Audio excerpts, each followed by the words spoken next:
काल तंत्र। व्यापार के सिलसिले में रणधीर अपने गांव की ओर जा रहा था। घनघोर बरसात में अपनी पुरानी बैलगाड़ी लेकर जंगल के रास्ते से जा रहा था। गरजते बादल और जंगल का ये डरावना सन्नाटा हर चमक के साथ अंधेरा और गहरा होता जा रहा था। कीचड़ में धंसते पहिए और सहमे हुए बैल। लगता है आज तूफान ने रणधीर का रास्ता रोकने की कसम खा ली है। फिर भी रणधीर मग्न होकर जा रहा था। हे बजरंगबली, कैसी घनघोर बरसात बरसा दी है। घर पहुंचना भी दुर्लभ हो गया है। अरे ये कीचड़ भी ना। बस अब हिम्मत रखो रे बैलो, थोड़ा और, अभी हमें गांव पहुंचना है। काश मैं कल्याणपुर में इतनी देर तक नहीं रुकता। अरे चलो रे, थोड़ा और जोर लगाओ, ये कीचड़ भी साथ नहीं छोड़ता। अरे बाप रे, ये बिजली तो सिर पर ही गिरी लगता है। कल्याणपुर की वह भीड़ अब किसी सपने जैसी लग रही है। यहाँ तो बस डर ही डर है। ये कैसी रात है, बारिश रुकने का नाम ही नहीं ले रही। अरे बजरंगबली, कहीं ये वही रास्ता तो नहीं जहाँ की कहानियाँ लोग सुनाते हैं। दिल धक धक कर रहा है मेरा। काश अब जल्दी कोई आसरा मिल जाए। बारिश अब और भी तेज होती जा रही थी। बूंदें इतनी वेग से गिर रही थीं कि चेहरे पर पड़ते ही हल्की सी चोट का एहसास होता था। आसमान में बिजली बार बार चमक रही थी और बादलों की गड़गड़ाहट से धरती जैसे कांप उठती थी। चारों ओर सन्नाटा पसरा हुआ था। न कोई इंसान, न कोई आवाज, बस बारिश की लगातार ध्वनि और दूर कहीं से आती जंगली जानवरों की डरावनी आवाजें। रणधीर का दिल जोर जोर से धड़कने लगा। उसने इस रास्ते के बारे में कई डरावनी कहानियां सुनी थी। दिन में ये रास्ता सुरक्षित लगता था, मगर इस तूफानी रात में सब कुछ भयानक रूप ले चुका था। तभी अचानक उसे दूर कहीं से मंदिर की घंटी की आवाज सुनाई दी। अजीब बात यह थी कि वो आवाज बारिश के शोर के बीच भी साफ और गूंजती हुई सुनाई दे रही थी। रणधीर ने ध्यान से सुना। अरे ये आवाज, ये तो मंदिर की घंटी जैसी लग रही है। हाँ बिल्कुल, पर इतनी तेज बारिश में कौन बजा रहा होगा इसे? रणधीर ने बैलों को उस आवाज की दिशा में मोड़ दिया। कुछ दूरी तय करने के बाद उसे घने पेड़ों के बीच एक बहुत ही पुराना हनुमान मंदिर दिखाई दिया। मंदिर पत्थरों से बना था और देखने में काफी जर्जर व प्राचीन लग रहा था। पर अजीब बात यह थी कि उसके भीतर से हल्की सी रोशनी झिलमिला रही थी। रणधीर ने अपनी बैलगाड़ी मंदिर के पास रोकी और उत्सुकता व डर के मिले जुले भाव के साथ जल्दी से मंदिर के अंदर चला गया। मंदिर बाहर से जितना पुराना लग रहा था, अंदर उतना ही स्वच्छ और शांत था। हनुमान जी की मूर्ति के सामने अगरबत्तियां जल रही थीं और चारों ओर सिंदूर और चंदन की हल्की सी खुशबू फैली हुई थी। ऐसा लग रहा था जैसे किसी ने अभी अभी पूजा की हो, मगर वहां कोई दिखाई नहीं दे रहा था। कोई है यहाँ? कृपया बाहर आइए, मैं रास्ता भटक गया हूँ। बारिश बहुत तेज हो रही है, रास्ता कीचड़ में डूब गया है। बैल भी थक गए हैं। अगर थोड़ी देर यहीं रुक जाऊं तो कोई आपत्ति तो नहीं? अजीब है, मंदिर में रोशनी जल रही है, अगरबत्तियां भी सुलगी हैं, फिर कोई दिख क्यों नहीं रहा? कुछ देर बाद मंदिर के पीछे वाले कमरे से एक वृद्ध साधु प्रकट हुए, जिन्होंने गेरुए वस्त्र धारण कर रखे थे। उनकी लंबी सफेद दाढ़ी छाती तक लटक रही थी और माथे पर तिलक का गाढ़ा चिन्ह बना था। उनकी आंखों में गहरी शांति थी, पर चेहरे पर किसी गहरी चिंता की छाया साफ झलक रही थी। कौन हो तुम बेटा? इस तूफानी रात में यहाँ कैसे आ पहुंचे?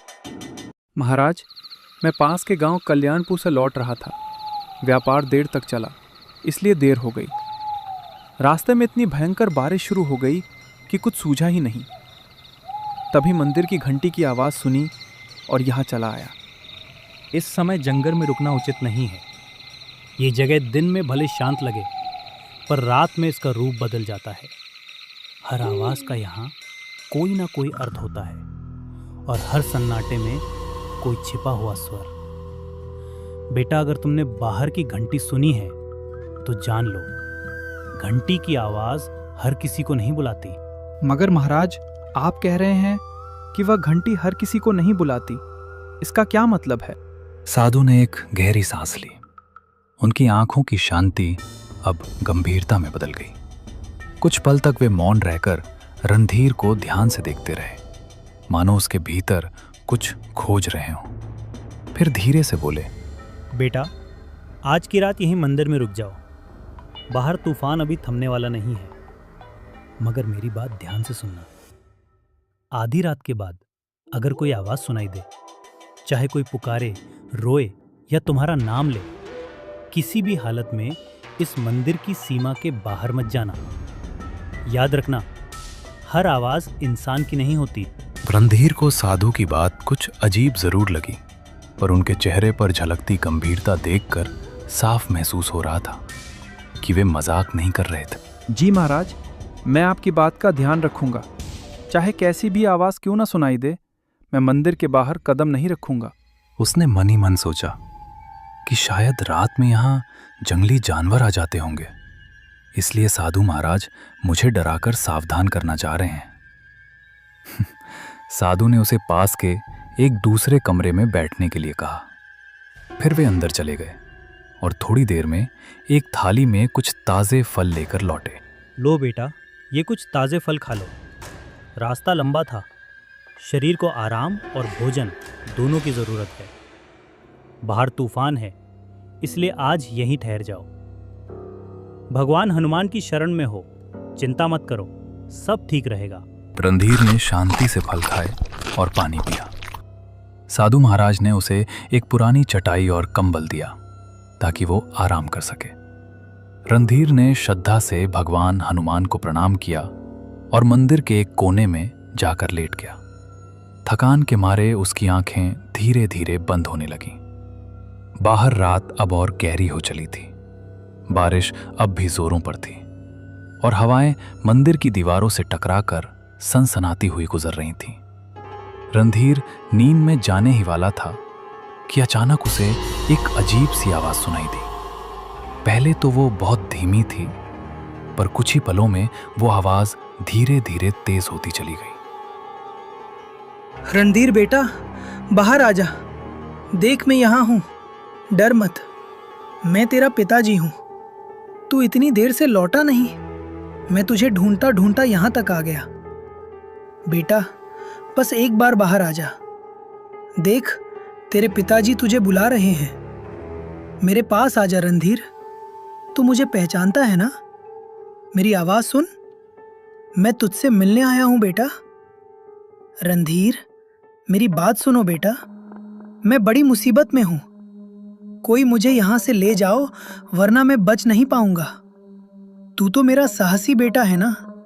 बस एक बार बाहर आजा, मुझे तेरी जरूरत है। देख, मैं यहीं तेरे मंदिर के बाहर खड़ा हूँ। ठंडी बारिश में भीग रहा हूँ। जल्दी आ बेटा, मुझे बचा ले। रणधीर की आंखें अचानक खुल रहीं। वो चौंक कर उठ बैठा। उसके चारों ओर सन्नाटा पसरा था, पर वो आवाज अब और स्पष्ट सुनाई दे रही थी। अजीब बात यह थी कि वो आवाज किसी और की नहीं, बल्कि उसकी अपने पिताजी की आवाज जैसी लग रही थी। ये आवाज पिताजी की लग रही है, लेकिन पिताजी यहाँ कैसे हो सकते हैं? नहीं, ये सच नहीं हो सकता। वो तो गांव में थे। पर अगर सच में वो हैं, तो मैं कैसे अंदर बैठा रैंक रहूं? हे बजरंगबली, अब मैं क्या करूं? बाहर जाऊं या नहीं? रणधीर का दिल जोर जोर से धड़कने लगा, मानो उसकी छाती से बाहर निकल आएगा। डर और जिज्ञासा दोनों उसके मन में एक साथ उमड़ने लगे। रणधीर उठ खड़ा हुआ और धीरे धीरे मंदिर के दरवाजे की ओर बढ़ने लगा। उसका हाथ दरवाजे की ओर बढ़ रहा था, जबकि मन भीतर से कह रहा था, शायद बाहर अगर पिताजी हैं और अगर सच में उन्हें मदद चाहिए तो मैं कैसे ना जाऊं। तभी अचानक किसी ने उसका हाथ कस कर पकड़ लिया। रणधीर सिहर उठा। पीछे मुड़ा तो देखा साधु महाराज उसके पीछे खड़े थे। उनकी आंखों में गहरी गंभीरता और एक अनकहा डर झलक रहा था। रुको बेटा, एक कदम भी बाहर मत रखना। मैंने तुम्हें पहले ही चेतावनी दी थी। जो आवाजें बाहर से आती हैं वे इंसान की नहीं होती। महाराज, पर वो तो सच में मेरे पिताजी की आवाज़ है। वही पुकार रहे हैं मुझे। कह रहे थे कि वो मुसीबत में है। अगर सच में वो हैं तो मैं उन्हें ऐसे कैसे छोड़ दूँ? वो तुम्हारे पिताजी नहीं हैं, वो एक छलावा है। तुम्हारे मन को पढ़ लिया है बेटा। ये उसी की आवाज में निकालती है जिसके लिए तेरे दिल में सबसे गहरा प्रेम हो। ये जानती है कि तेरे मन में अपने पिताजी के लिए कितना स्नेह है, इसलिए उसी का रूप धारण करके तुझे बुला रही है। कई यात्री इसके इस छल में फंस चुके हैं और फिर कभी लौटे नहीं। रणधीर बेटा, तू मुझे क्यों नहीं सुन रहा? मैं बहुत दर्द में हूँ। तेरे पिताजी हूँ मैं। देख, मैं यही बाहर हूँ, बारिश में भीग रहा हूँ। मुझे अकेला मत छोड़ बेटा। बस एक बार बाहर आ जा। अगर तू नहीं आया तो मैं बच नहीं पाऊंगा। महाराज, छोड़ दीजिए मुझे। वो मेरे पिताजी हैं। उनकी आवाज़ में पहचानता हूँ। आप समझ नहीं रहे। वो मुसीबत में हैं। मुझे उनकी मदद करनी ही होगी। कृपया जाने दीजिए। मैं उन्हें ऐसे नहीं छोड़ सकता। वो मुझे पुकार रहे हैं महाराज। याद रखना, अगर तू बाहर गया तो तेरा नाम भी उनमें शामिल हो जाएगा। साधु ने झटके से रणधीर को वापस अंदर खींच लिया और जमीन पर बिठा दिया। फिर वे सीधे हनुमान जी की मूर्ति के सामने जाकर पद्मासन में बैठ गए और ऊंचे स्वर में मंत्र जपने लगे। पंडित, तुम कितना भी मंत्र जाप कर लो, मुझे नहीं रोक पाओगे। मैं फिर आऊंगा, बार बार आऊंगा। जब जब कोई इस मंदिर में कदम रखेगा, मैं उसे पुकारूंगा। तुम मुझे बांध नहीं सकते। मेरी छाया हर दिशा में फैली है। हर हवा में मेरा नाम गूंजता है। ओम हनुमते नमः। ओम रामदूताय नमः। हर हर महादेव। रक्षामि रक्षामि। उनके मंत्रों की गूंज पूरे मंदिर में फैल रही। धीरे धीरे बाहर की आवाज पड़ने लगी, मगर पूरी तरह से थमी नहीं। साधु ने मंत्र जाप जारी रखा। उनके माथे पर पसीने की बूंदें चमकने लगी थीं और पूरा मंदिर एक अजीब रहस्यमयी ऊर्जा से भर गया था। रणधीर डर के मारे कांप रहा था। उसका दिल तेजी से धड़क रहा था। अब डर मत बेटा, वो शक्ति अब लौट गई है। इस मंदिर की रक्षा स्वयं बजरंगबली करते हैं। तुम अब निश्चिंत होकर सो जाओ, मैं यहीं बैठा रहूंगा। कुछ देर बाद बाहर की सारी आवाजें एकदम थम गईं। अब बस बारिश की लगातार गिरती बूंदों की आवाज रह गई थी। रणधीर कांपते हुए वापस अपनी चटाई पर लेट गया, मगर उसकी आंखों में नींद कहाँ थी। वो पूरी रात जागता रहा। हराहट पर उसका दिल सहम उठता था। जब सुबह की पहली किरण मंदिर के अंदर पहुंची तो रणधीर धीरे धीरे उठा और बाहर निकल आया। बारिश अब थम चुकी थी, लेकिन मंदिर के चारों ओर जमीन पर अजीब से पैरों के निशान बने हुए थे, जैसे कोई अनजानी चीज रात भर मंदिर के इर्द गिर्द घूमती रही हो। तभी साधु महाराज अपनी कुटिया से बाहर आए। उन्होंने चारों ओर देखा और गहरी सांस ली, मानो किसी लंबे संघर्ष के बाद राहत मिली हो। देख रहे हो बेटा, ये निशान, ये उसी छाया के हैं जो पूरी रात मंदिर के चारों ओर मंडराती रही। वो कोशिश कर रही थी कि तुम्हें बाहर खींच ले जाए, तुम्हारे मन के प्रेम का इस्तेमाल करके तुम्हें अपने जाल में फंसाए। पर भगवान हनुमान की कृपा से वो इस मंदिर की सीमा पार नहीं कर सकी। ये रेखाएं उसकी असफलता की निशानी है। वो अब भी मुक्ति नहीं पा सकी, इसलिए हर तूफानी रात में लौटता है, किसी नए मन को बहकाने। महाराज, ये छलावा आखिर कौन है? क्यों हर रात यहाँ आता है और क्यों मुझे अपने पिताजी की आवाज़ में बुला रहा था? इसका क्या रहस्य है? इसकी पिछली कहानी क्या है? बेटा, ये छाया कोई साधारण आत्मा नहीं है।